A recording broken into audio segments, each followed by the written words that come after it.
Pour moi, la première fois que j'étais allée là, j'étais comme wow. C'est quasiment, t'es dans leur cuisine. Le chef était à l'arrière, il peut quasiment te parler. C'est très petit.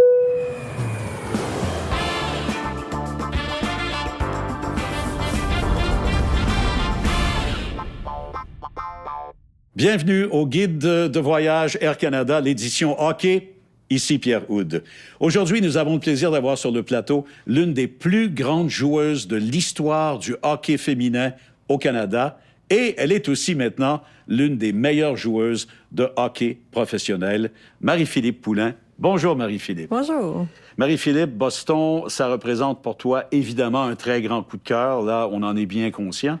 Mais Boston, c'est aussi une partie de ta vie et c'est ce qui rend ta présence encore plus agréable. Tu vas être une guide extraordinaire. Parle-nous un peu d'abord du volet personnel. Oui, j'ai eu la chance d'aller visiter Boston. C'est la première visite. Il fallait que je décide de quelle université j'allais aller. Puis je me suis encore, la première fois, j'ai mis les pieds sur le campus. J'ai réalisé assez vite que ça allait être mon choix. Puis vraiment, aller à l'université de Boston, ça m'a apporté des amis pour la vie. Être entraîné par des entraîneurs incroyables. Vraiment vivre dans cette ville-là, connaître les différents aspects, de voir comment c'est une ville de sport, comment c'est historique. Pour moi, ça a été vraiment les 4 plus belles années de ma vie, pour être honnête. As-tu une anecdote à propos de tes premiers contacts avec Boston ou les premiers conseils qu'on t'a donnés? Effectivement, la première fois que j'étais allée à Boston, j'ai comme « wow, comment je vais me démêler dans cette si grande ville? » Puis je me souviens que sur la première visite, mon entraîneur m'avait dit « Si jamais tu te perds à Boston et que tu vois le signe Sit Go dans la ville, reviens vers ce signe-là, tu vas savoir que tu es sur le campus de l'Université de Boston. » Alors, tu viens de mettre la table. C'est une grande ville de sport, qu'on le veuille ou non. Ah oui, c'est sûr. Tu peux vraiment aller dans la ville de Boston. Quand tu t'y rends, tu vois tellement de grands buildings. Puis pour moi, la première fois, j'étais allée au Fenway Park. T'sais, quand je suis allée sur ma visite, ils m'ont emporté un match de baseball. Alors, de voir ce grand environnement sportif où tu vois le Green Monster, tu vois le Fenway Park, tu es dans cet environnement-là, tu vois le match se dérouler, tu es comme « wow, OK ». Pour moi, c'est quelque chose que je voyais à la TV quand j'étais jeune, quand je regardais des films. Bien, c'est que le Fenway Park, c'est une expérience en soi. Et pour s'y rendre, il y a comme toute une magie qui se dessine. Ah, effectivement, tu le vois déjà dans la ville, comment les gens sont excités, c'est bruyant.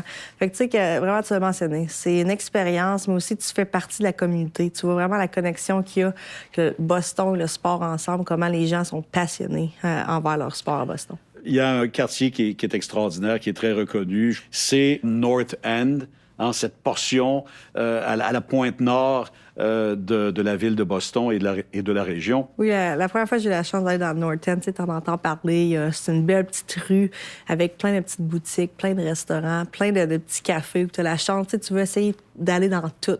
Tu vois vraiment la rue, c'est fait en briques. C'est vraiment historique. Oui. Puis tu te rends à la fin de la rue, tu es sur le bord de l'eau. Alors tout ça ensemble, pour moi, c'est comme wow, OK, ça fait vraiment partie de ce moment historique-là dans la ville de Boston. Mais tu sais, pour moi, de profiter de ces moments-là, quand tu as la chance d'aller dans le North End, tu sais que tu vas sentir la communauté de Boston, où tu entends les accents, où que les gens veulent que tu t'aies essayé leur restaurant, où tu vois des lignes, restaurant après restaurant, où que les gens veulent essayer cette bouffe-là. Pour moi, c'est ça qui est le fun. Je suis une foodie, j'aime ça, cette bouffe-là, puis de voir comme autant de monde qui aime ça, pour moi, c'est très cool. Oui, les lignes dehors, ça fait partie de l'expérience, pratiquement. Effectivement. Hein? On veut presque y Ça être. dit que de la patience, c'est de la vertu, hein? Oui, on apprécie davantage quand on y entre. Il y a un endroit qui est reconnu pour ses pâtisseries exquises, le fameux Mike's Pastry.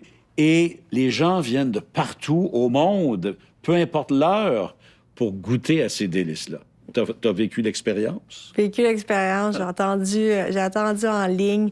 T'arrives là, puis la ligne, ça sort c'est dehors. Oui.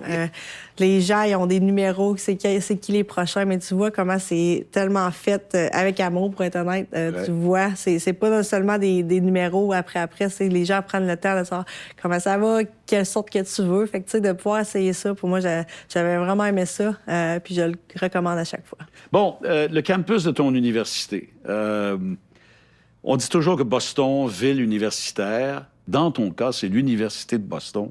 Parle-moi du campus, parce que ça a été ton chez-toi pendant 4 ans. Oui, effectivement, je me suis encore la première fois. J'étais arrivée sur le campus avec mes parents, l'auto full de toutes mes valises, mais vraiment d'embarquer sur ce campus-là, c'est une rue. C'est la Commonwealth Ave, on peut dire. Puis c'est vraiment à peu près 1 et 2 kilomètres. Oh, quand même. Fait que, tu sais, ça fait des bons pas. Si ta classe est au début du campus, puis après, il faut que tu te rendes à l'aréna, c'est une bonne petite marche. Ça fait partie du programme sportif. C'est en plein ça. C'est une même petite mets en forme. Ce campus-là, c'est vraiment un mix des deux pour moi, où que c'est vraiment la belle ville de Boston, mais aussi côté nature. Pour moi, ça me rappelait de où je venais. Je viens de la Beauce, puis je suis fière de dire ça. Charles River, tu en as parlé, tu as fait allusion. La rivière Charles. On dit que c'est un joyau, là, littéralement, pour les locaux. Mais donc, c'est adjacent là, au campus. Ça a été un endroit important pour toi? Oui, tu sais, pour moi, vraiment, ça soit avant une partie ou quand j'ai besoin de respirer, prendre un petit moment de pause ou de réflexion. Pour moi, juste aller prendre une marche sur le bord de l'eau. Comme tu mentionnais, Charles River, où d'un côté, tu vois la ville de Boston, tu continues un petit peu plus loin, tu es sur ton campus. Alors vraiment, tu vois les gens qui sont actifs, tu vois les gens qui profitent de ce moment-là. Pour moi, durant l'automne, c'est vraiment là que j'adorais parce que les feuilles changeaient de couleur. On peut pas avoir plus italien, particulièrement si on aime la cuisine italienne, c'est déjà attirant. Giacomo Ristorante, à Boston. C'est un coup de cœur? Oui, vraiment. Pour moi, la première fois que j'étais allée là, j'étais comme wow. C'est quasiment, t'es dans leur cuisine. Le chef était à l'arrière, il peut quasiment te parler. C'est très petit. Ça vaut la peine d'y attendre, mais vraiment juste être là, le menu sur le mur, ça change quasiment à chaque semaine.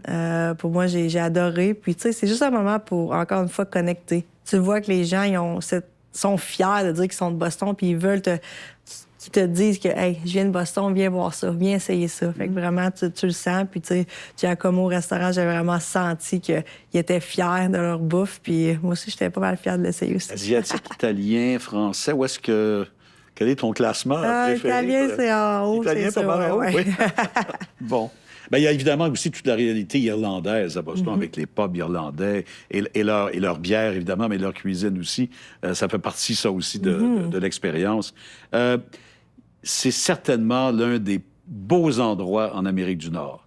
Boston Common, le grand parc Common, qui non seulement est magnifique, mais on dirait qu'il rassemble tous les points de la ville qui ne seraient pas rassemblés s'ils n'étaient pas là. Est-ce que je me trompe? Non, c'est vrai. C'est vraiment un espace vert où que vraiment, c'est dans le milieu de la ville où que tous les gros buildings alentour, mais vraiment, c'est comme dans le milieu de la ville, il y a comme une pause où que les gens arrivent ou qui peuvent en profiter, que ce soit des pique-niques avec leurs chiens, des marches, peu importe, mais vraiment cet espace vert-là, ça apporte les gens ensemble ou qui sont tellement occupés dans la ville, puis tout d'un coup, ils peuvent juste prendre une pause dans le milieu de la ville. Alors, c'est très magnifique de voir le Boston Common. Puis, pour moi, de dire que j'y allais prendre des marches, profiter, puis juste de relaxer. Là.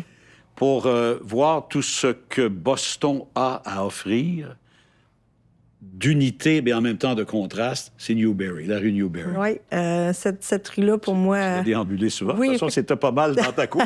Effectivement, c'était facile à marcher du campus à se rendre cette rue-là, mais juste de voir comment il y a de boutiques, de petits cafés, encore une fois, puis des restaurants où tu peux essayer. Puis pour moi, fallait que je déconnecte, peut-être essayer une coupe de boutique, magasiner un petit peu cette rue-là. Tu avais tout ce que tu voulais. Là. On va parler maintenant de la librairie publique, enfin la bibliothèque publique, Boston Public Library. L'architecture, pour moi, c'est quelque chose qui est vraiment resté en moi. Tu sais, tu conduis, tu marches à côté, puis tu vois comment c'est magique. Puis tu t'es même pas rentré, puis tu sens déjà que c'est quelque chose que c'est historique à Boston. Puis voir qu'est-ce qui se passe là, c'est quelque chose que c'est vraiment, ça vaut la peine. On va retourner à l'extérieur, peut-être comme dernier coup de cœur. Freedom Trail, qu'est-ce que ça t'inspire et qu'est-ce qu'on peut y faire?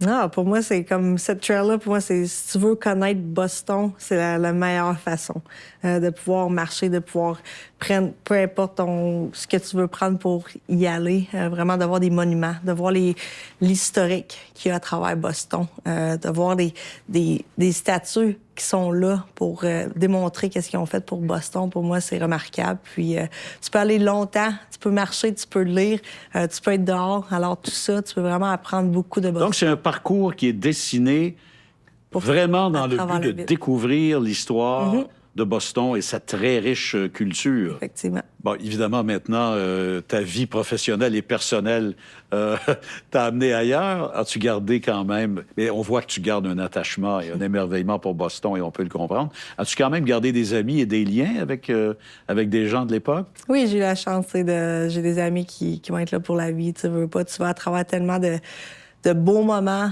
des moments durs ensemble, quand tu es tes coéquipières, ton entraîneur, les gens qui ont été là dans les moments les meilleurs, mais aussi quand tu as des blessures, peu importe. Alors vraiment, oui, tu gardes connexion. Puis je suis fière de dire que je suis à l'Université de Boston, puis toujours le fun de pouvoir en parler. Est-ce qu'on peut décrire la ville en terminant en un mot ou deux, peut-être, ou trois? Oui, OK.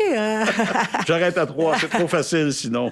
Je pense que la passion, puis vraiment la balance de tout dans cette ville-là. Tu peux aller dans le côté plus sportif, plus culturel, plus historique. Alors vraiment, la passion à travers tout ça, pour moi, c'est quelque chose d'incroyable. Fait que vraiment la balance de tout, l'excitement, puis être passionné.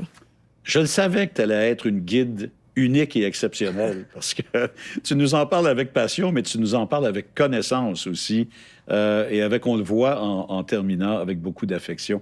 Marie-Philippe Poulin, merci beaucoup. Ça a été vraiment un plaisir de découvrir Boston en ta compagnie. Merci beaucoup. Merci beaucoup.